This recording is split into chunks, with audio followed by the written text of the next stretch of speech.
So I'm going to talk about today's Monaco Grand Prix. If you're new to the channel, then this isn't something that I normally do. My channel is here to expose the true nature of the corruption within the sport and how exactly they fixed the 2021 Abu Dhabi Grand Prix and how all fans of the sport have been lied to.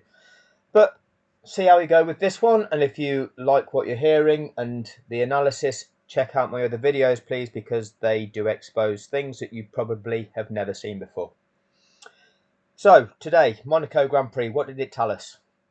Well, it told us what we already knew, and that is overtaking around Monaco is almost non-existent, so it becomes a procession. What did we see that we always see? Well, the Mercedes strategy was poor. I'll come to that. We saw Sky Sports analysis. If you watched it via Sky, we saw this incident on the first lap. We saw the first corner incident between Carlos Sainz and Oscar Piastri. We saw then Jenson Button and Anthony Davidson analysing both incidents on the SkyPad, and that was atrocious.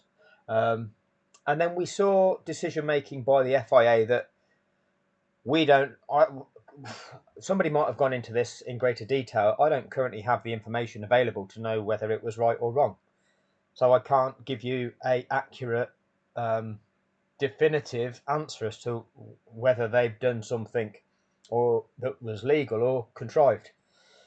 So the race starts, first corner. Going into that, it appeared that Lewis Hamilton got a really good start off the line and had got alongside Max Verstappen and was on the inside.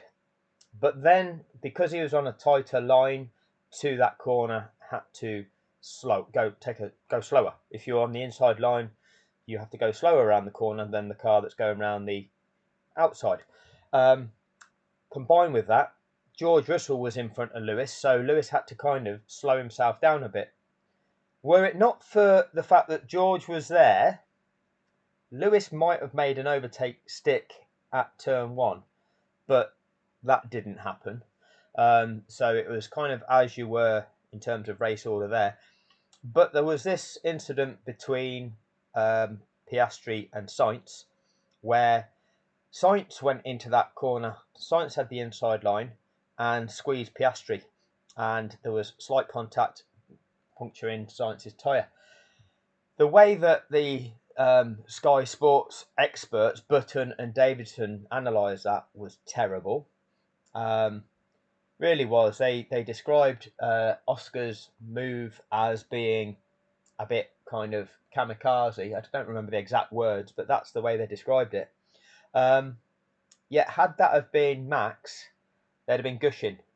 They'd have been saying, "Oh, that's incredible." But also, the fact is, they also were saying that Carlos Sainz gave him the room when clearly Piastri was pretty much squeezed up against the railings, had nowhere to go, and there was still contact.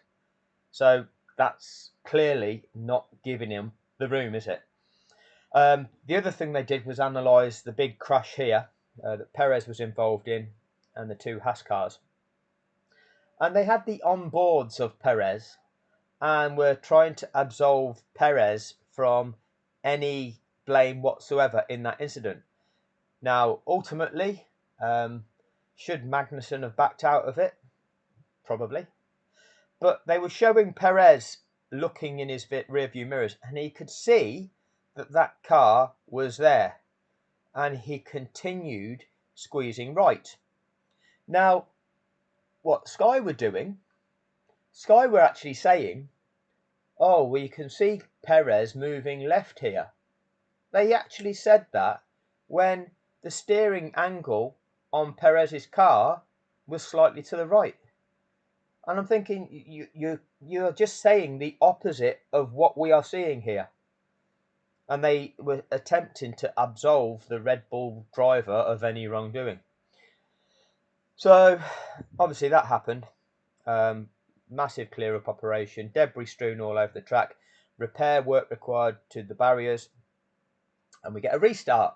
So with this restart, where does Carlos Sainz start? Well, starts from third place again. How many timing sectors did they go through before they threw the red flag? Who knows? Okay, this is the thing. Should it have been that everybody moved up a place and Carlos Sainz started from the back? Or should it have been that, oh, we didn't go through enough timing sectors and therefore it's just the same start order that started the race, minus the people that are now out?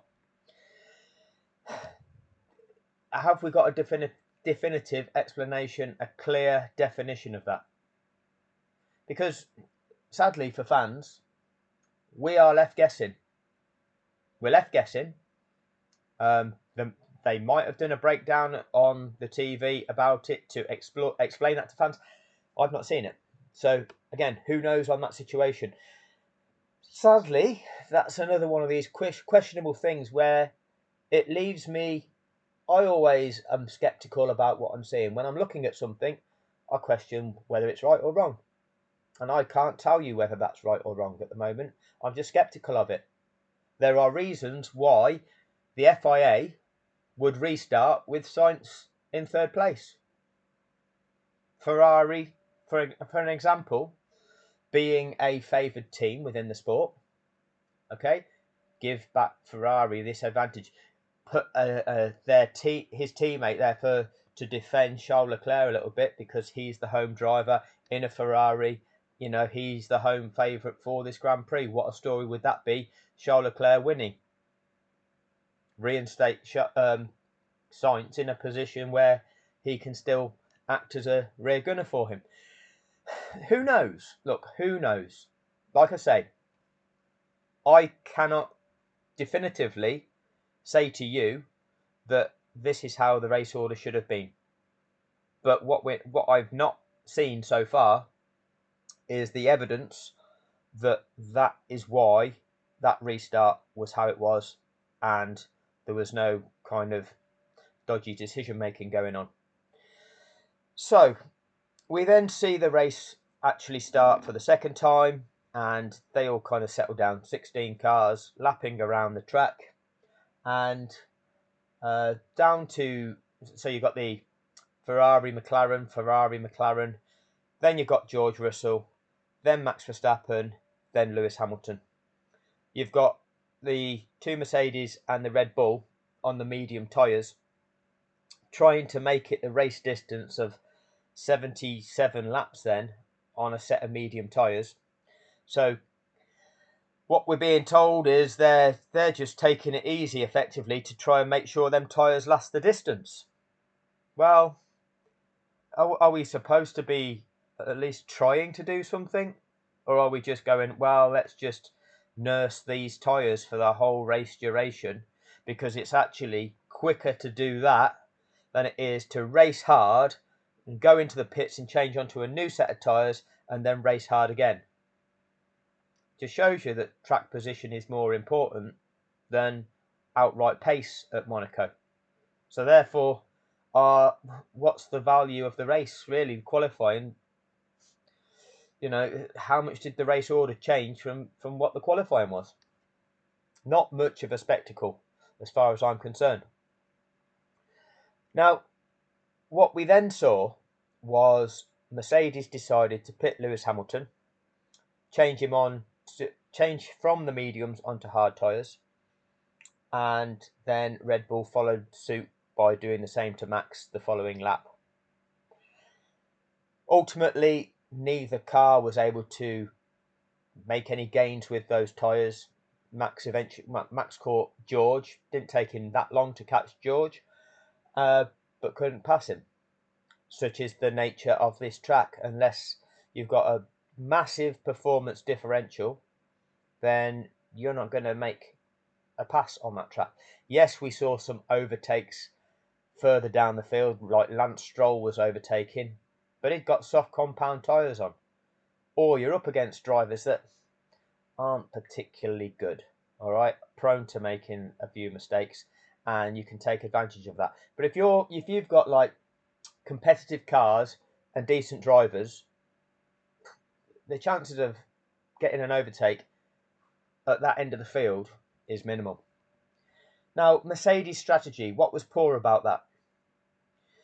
If you are going to run a strategy like they did on Lewis and try and gain a position, do an undercut, then what you've got to do is try and take the other team by surprise, but you've got to give yourself a chance of it happening.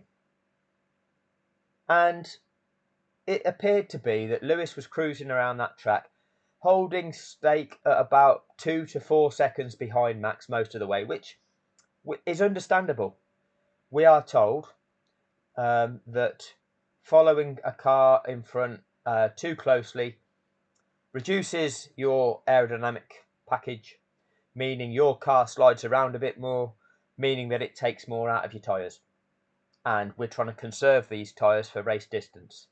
So knowing that you're not really going to be able to overtake, there's no point in sitting right up the tail of the guy in front and just following him half a second behind him for 70 odd laps. You might as well just hold back 3 or 4 seconds in cleaner air and hopefully able to conserve the tyres. Plus, it's not as stressful on the driver.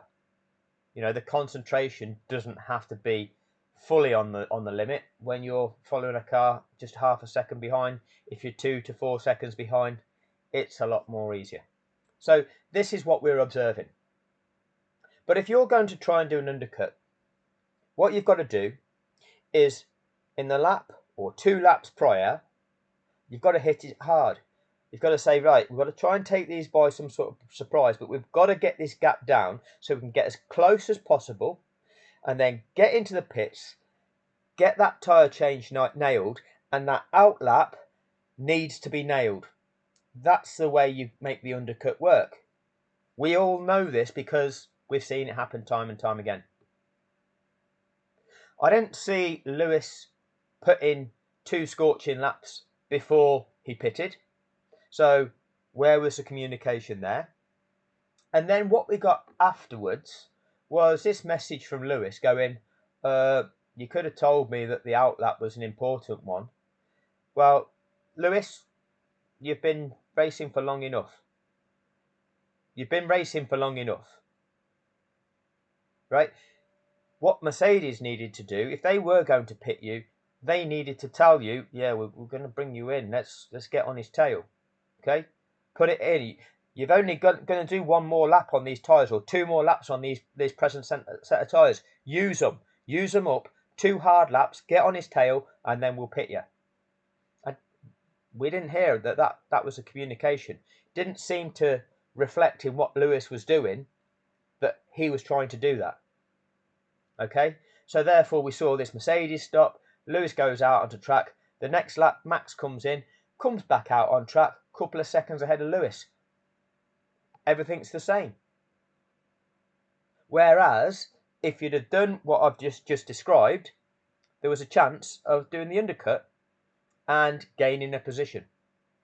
There was a chance. But where is that kind of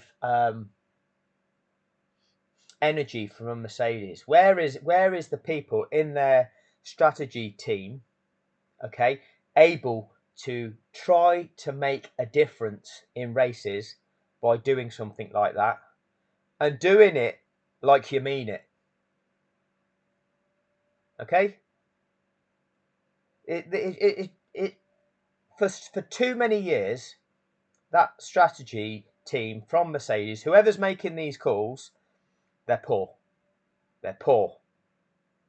Said for years I could do a much better job than what they're doing. All right, we'll never get the opportunity. Actually, now wouldn't want to. Okay, would not want any involvement with this side of the situation in this sport. It is corrupt. Okay, it is entirely corrupt. But if you're watching the sport, you've got to question what it is you're watching and the approach that these teams are making. I think I might be wrong unless anybody snatched it at the last. Lewis did hold the fastest lap of the race, but right up until the last lap or two, unless anybody snatched it right at the last. Could Max have got that? Because Max looked like he was setting fast laps at one stage or another. I guess once he caught George, the chance of then setting the fastest lap of the race kind of diminished, because you're being held up. You can only go as fast as the car in front is going. So realistically, if you wanted that extra point, you had to judge how you were going to get it. And maybe you, if you were going for it, maybe drop back a couple of seconds. Maybe before you fully caught George, realise that once you caught him, you were going to have to be lapping a bit slower unless you overtook him. So put the fastest lap in before you got too close. Or if you're not going to get past him, drop back a few seconds, give yourself a bit of space, and then go for the fastest lap. But some people aren't necessarily the sharpest tools in the box. But, you know, you've got to remember, ladies and gentlemen, we are watching the greatest ever, aren't we? So, you know, they have these attributes. Anyway, other than that, what did we see? Well, we saw Charles Leclerc, a decent driver, win the race. Fair play to him. Well done. Saw Oscar Piastri come second. Well done. Carlos Sainz, third. Well done. Lando Norris, fourth. Well done. Who's got any issues? Who's got any complaints? Who's got any arguments? No, there aren't any. This is Formula One. Everybody's happy enough.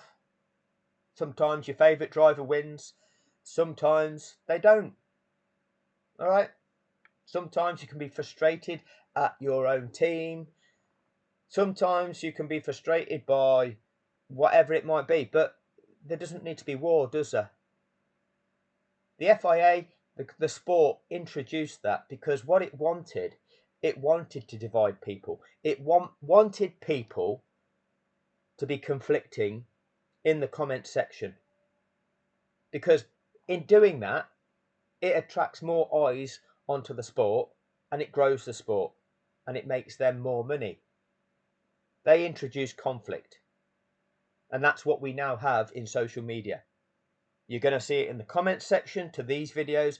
There'll probably be negative comments in this video. Okay? And this is what they want. They want people inciting each other, at war with each other, because it benefits them, the owners of the sport.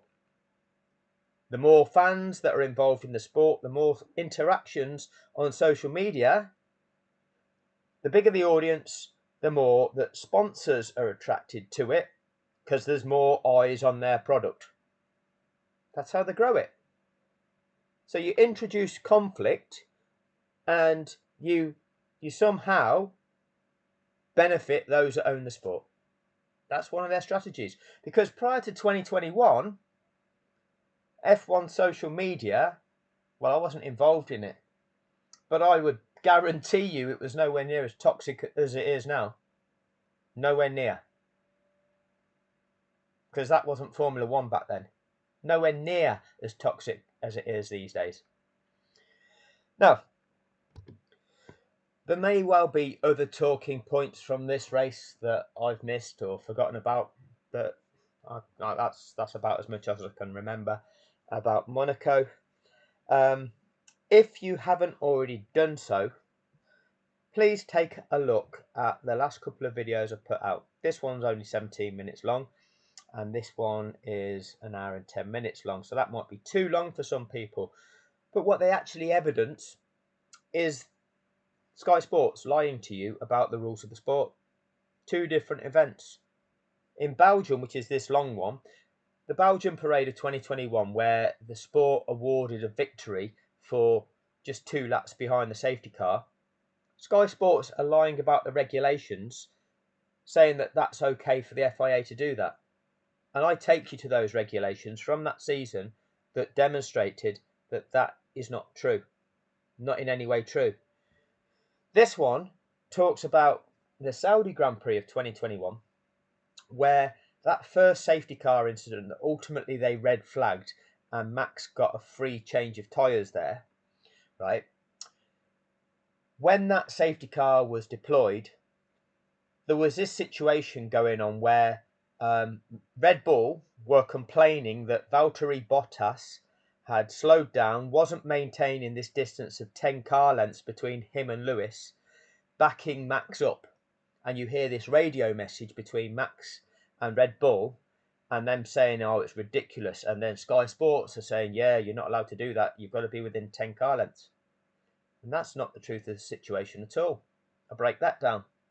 Because on that first lap, you're actually driving to a delta, right? So them gaps between the drivers aren't actually closing up until you've crossed that safety car line for the second time. And so that wasn't the situation where Bottas should have been within 10 car lengths. And yet Sky Sports are lying to you, inciting the conflict, and F1 TV, who are in charge of the global footage, they play you the message, inciting the conflict. This is what the sport does. It incites conflict. But sadly, people aren't waking up to this. You can look at the view count of those videos. I've got 123 views of the one explaining that situation in Saudi, 170 views of explaining what happened in Belgium. And I've probably had, in all the time I've been campaigning on social media, I've probably had a roughly similar amount to them 123 views of comments from Max Verstappen fans complaining about Bottas and Mercedes cheating supposedly in Abu Dhabi. Not Abu Dhabi, Saudi, by backing him up. That is the level of misinformation that is causing these problems. And yet you get other videos. So this one here, 2,500 views. Okay? Now, I can put information out there, but who gets to see it? I don't know. I've got no control over how many views any of my videos get. I've no idea how to get to a bigger audience. Keep getting told it's the algorithm, who YouTube wants to show the video to. Now, there's plenty of Lewis Hamilton supporters out there, but they don't seem to be stumbling across my videos exposing that he was robbed totally in Abu Dhabi due to corruption. Instead, what will happen is the views on my videos will get to about 2,500, and then what comes into the comment section is a load of Max Verstappen fans posting their negativity, hitting the thumbs down on the videos, because that's what they like to do as well, showing their disapproval. And then the views all dry up. And then that's it. The views to the channel drop right off again. So you have to keep producing more and more videos. Repeating content sometimes because nobody actually gets to see it the first time you put it out. So that's the nature of it. But I ain't giving up on this, and the reason I'm not giving up, it was a global fraud that most people don't know about, and there will be consequences. Some action will be taken. I've just got to get through some stuff first. Anyway, thank you for your time. Thank you to all of those long-suffering subscribers that have stuck with us for all this time and know exactly what we're all standing for. Standing for what is right. And as you see, what happened in Formula One is just a micro example of how corruption is perpetrated globally in many other facets of life that do truly impact us. And we need to wake more and more people up to what is actually happening. Government decisions that benefit big businesses, and ultimately we, the population, pay the price, where that corruption enables big businesses to make loads of money. Anyway, thank you for your time.